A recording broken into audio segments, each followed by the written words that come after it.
Hello everyone, তোমরা সবাই কেমন আছো? I am Santika, this is my channel. তো যারা নতুন দেখছো তারা অবশ্যই চ্যানেলটাকে সাবস্ক্রাইব করে নিয়ে আমার পাশে থাকো। তো চলো, আজকে আমি নতুন একটা রেসিপি নিয়ে চলে এসেছি। চলো বেশি বকবক না করে এটা তোমাদের সঙ্গে শেয়ার করি। এখানে আদা, রসুন, পেঁয়াজ নিয়েছিলাম। তো আমি প্রথমে কড়াইয়ের মধ্যে তেল দিয়ে প্রথমে আলুগুলোকে ভেজে নেবো। আচ্ছা, তোমরা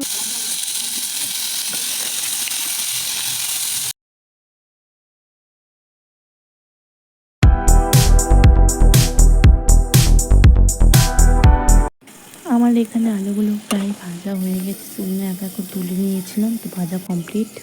এবারে মাছগুলো জল থেকে ছেঁকে নিয়ে, মানে ফ্রিজে ছিল তো বরফ হয়েছিল, জলে রেখে দিয়েছিলাম। জল থেকে ছেঁকে নিয়ে নুন হলুদ সব কিছু দিয়ে মাখিয়ে নেব।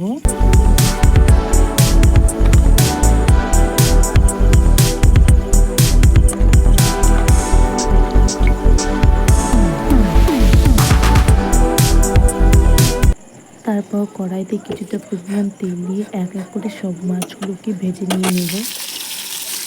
এখানে হচ্ছে কি আমি সব এক এক করে মাছগুলোকে দিয়ে ভালো করে ভেজে নিতে হবে।